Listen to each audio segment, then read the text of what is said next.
Hello ladies and gentlemen of YouTube.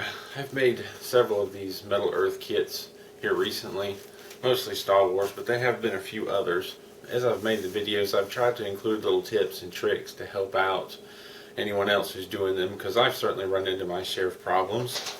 Several of the kits I've had to buy more than one to be able to complete because the first kit didn't quite go as I'd hoped. And I thought I would take a moment to make a little video of some of the tools and some of the tricks that I use to make these kits, things that I've learned over time help out, help make the kits better looking, help make the kits easier to assemble. And I wanted to make just one video rather than you having to watch the different videos of kits that I assembled. You can just watch this one. I'll show you some of the things that I do, and it'll hopefully help you out with whatever kit you've got. So let's get started. These are tools that I've used, some more than others, in making the kits. But I wanted to share with you what I'm using. The main thing is tweezers. When you see these kits, when you see them on Amazon and you see them for sale, they often say things like, all you need is a pair of tweezers. And you could potentially build all of them with just a pair of tweezers in your hands, but it does help to have some other things. When you open them up and look at the instructions, it often shows a little picture that says needle nose pliers are helpful for assembly. And I would agree, they definitely have their place. I've also got a pair of forceps, I believe they're called. One nice thing about them that I've used from time to time is they lock, so that you can put pieces in here and you don't have to focus on holding that together, just in case you need two different tools to bend or shape something. I don't use them a lot, but they have come in handy. It's also come in handy for a couple of kits where the tabs I had to bend were pretty far in, and the tweezers would not have been enough. I've also found myself using a lot of sticks and dowel rods to shape a lot of rounded pieces. I also have one of these dowel rods that I stuck in the pencil sharpener, because there's been a couple of times where the curves were angled, kind of cone shaped, and that's helped a little bit to have that to shape the pieces around. Also have used marbles quite a few times for rounded pieces, for cone shaped pieces. These can come in handy for certain curves. And there has been the occasion where a pocket knife has come in handy to, well, you sometimes end up where the tabs are real close to another metal piece, or you maybe have two tabs that are real close together, and it helps to slide something in there to pry them open so that you can then get your tweezers in there to twist or fold. This can also help fold them over. So these are all tools that I've used a number of times to help put these kits together. Now the tweezers are probably the most useful thing. They're going to come in handy for taking things off of the trees, or I think there's another word for these, but I grew up calling them trees when it was plastic models. Anyhow, some of the smaller parts, it can be helpful to have tweezers to grab a hold of them to twist them off. In some situations such as this, you have these pieces around this shape that bend fairly easily, but you also have a little connection right here. It can cut, the tweezers can be very handy in holding that piece still like that, so that you can twist the metal where it's connected. And it may actually come in handy to have more than one, but that breaks that away. If you're not careful about that, you can actually accidentally bend along this seam and break that whole piece off, which has happened to me from time to time. Now tweezers also come in handy for bending parts over, such as this one. You can just use it. Sometimes you can use your finger, but sometimes it's helpful to have pliers to bend them to the right, or tweezers to bend them to the right shape. In some situations, you have to bend these little tabs over at 90 degrees or some angle to be able to get a piece to fit together.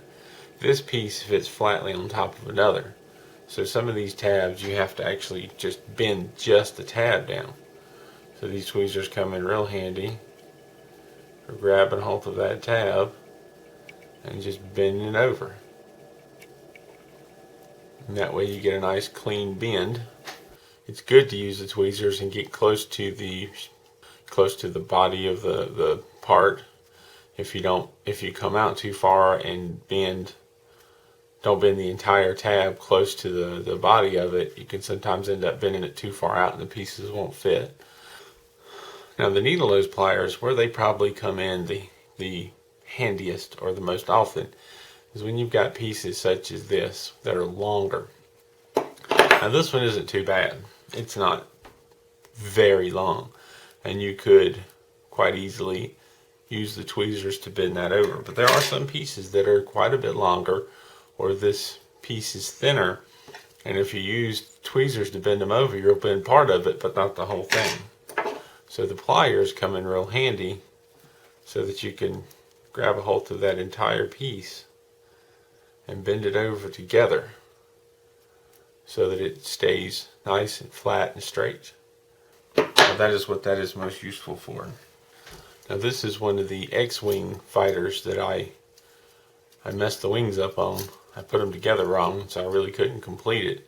This is where this tool came in very handy, because there's a couple of tabs that are way up inside of there, and it really wouldn't have been feasible for me to try and cram these pliers down in there to twist.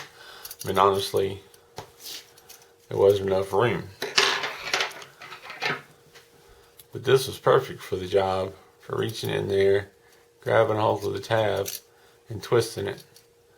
This was perfect for that job. And there are some parts, like this right here, that are so teeny tiny. This is where it can be helpful to have the locking pliers or the forceps. Because what you have to do in this is bend these tiny little tabs over without bending the rest of it. So you can use the forceps to grab a hold of that and then use the tweezers to bend that tab over. And forgive me, that's not perfect, but you get the idea. These can come in handy for gripping some of these very small parts, and sometimes holding the parts still while you try to guide them into whatever position they need to be in.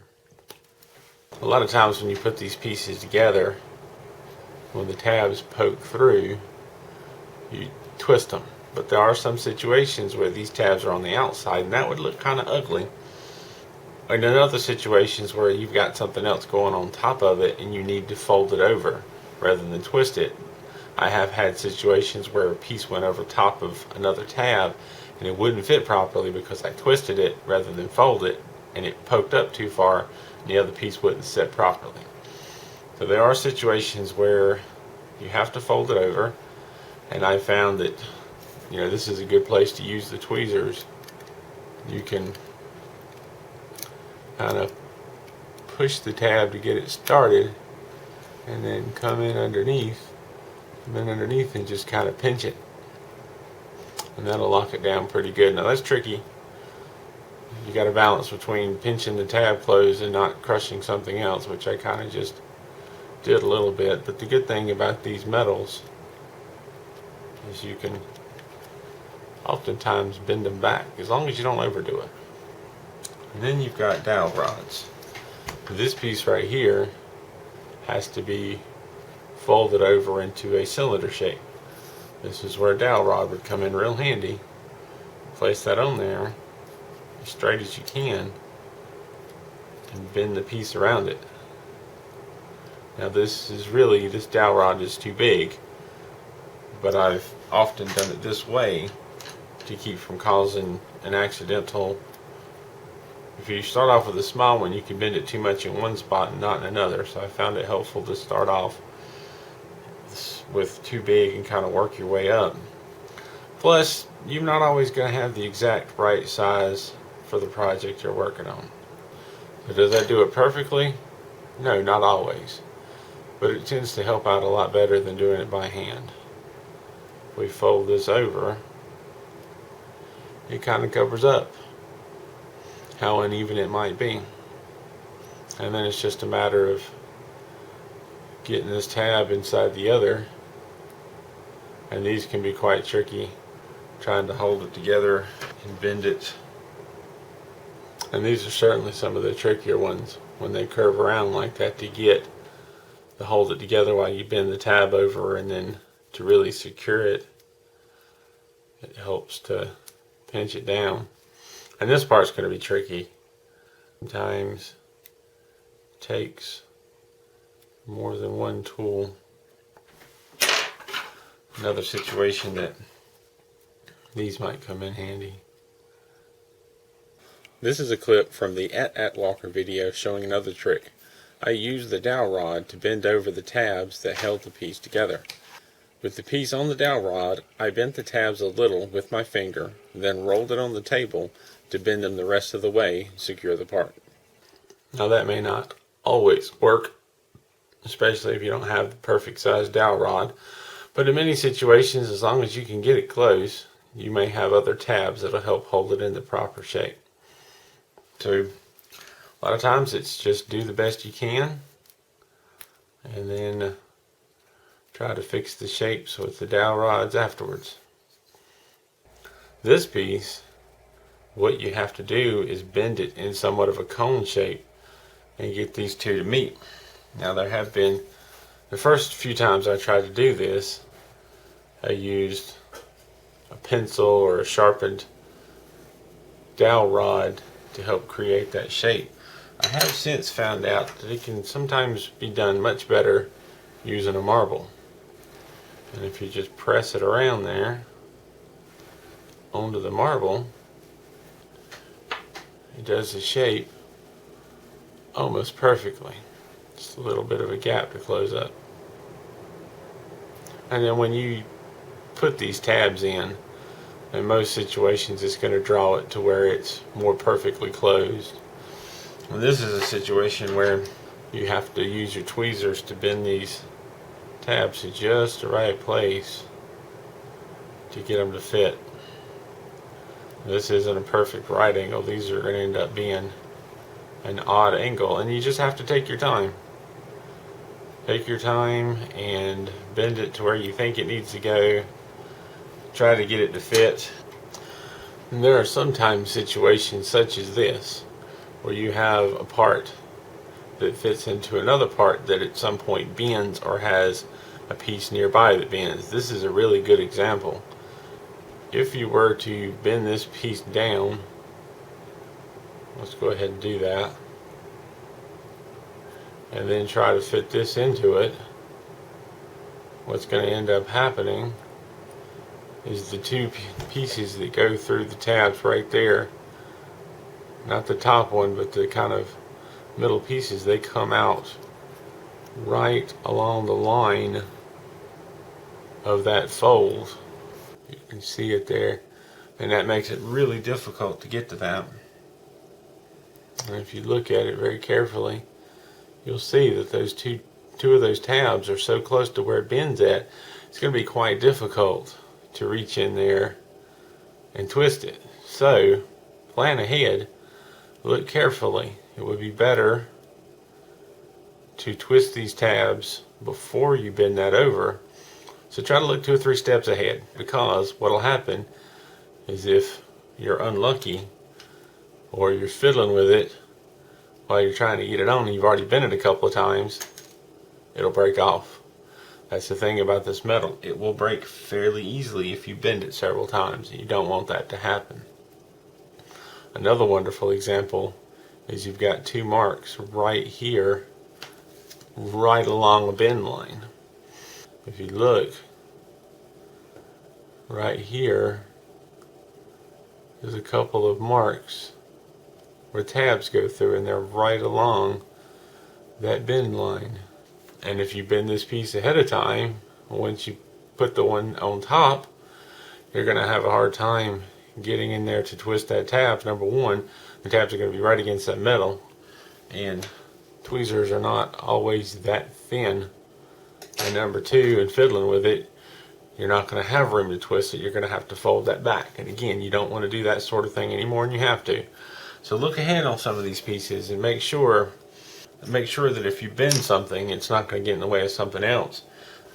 The TIE Fighter is a wonderful example, and that if you follow directions and this middle piece right here is one long piece and it connects right here.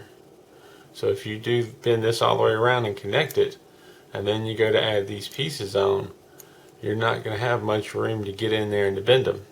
And that's what happened here. I couldn't properly bend these tabs, so they end up popping loose. Now trying to get it back together is just not going to work. My only other option would be to bend this tab that connects it and unfold it. And if I do that, there's a very good chance that one of these small little joints are going to break, and that's going to be useless. So this is a situation where I stopped and went ahead and bought another kit. Now, as I was kind of showing before, some of these tabs you just want to fold over because they'll look neater, but these are not as strong a connection as if you twist them, which is what I have here.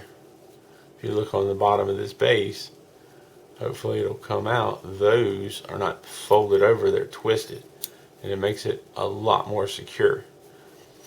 In some situations, and the directions will mostly tell you when to twist and when to fold, and for the most part follow it. There are a couple of times where I thought, this was on the outside and I'd rather fold it, but you have to balance whether or not it's better to fold it or twist it. The twist ones are far more secure than the folded ones. This brings me back around to one more tool that I haven't talked about a whole lot, and that's this guy. This is extremely handy. You may or may not see it poking out in the video. But what it is sort of a desk lamp with a magnifying glass on it, and that lights up. That comes in very handy for seeing these small parts. I don't have the greatest eyes, so this helps me out quite a bit. And the last tool that I use, and that I suggest you use, is your head. Think about it. Don't just rush through it. Look ahead in the directions, see if there's, double check and make sure you're putting these pieces together correctly before you finally go through with it. These are some tricks and tips to get you started. You may find them useful, you may not. You may find your own way of doing things, and if you'd like to share, I'd love to hear from you. I've mostly done the Star Wars kits so far, but there have been a couple of other things that I've done. I've got some Star Trek kits behind me that I look forward to doing. So thank you for watching. If you have any questions, anything you'd like to share, please leave it down below. Leave a message, leave a video response. I'd love to hear from you. And thank you, and keep on keeping on.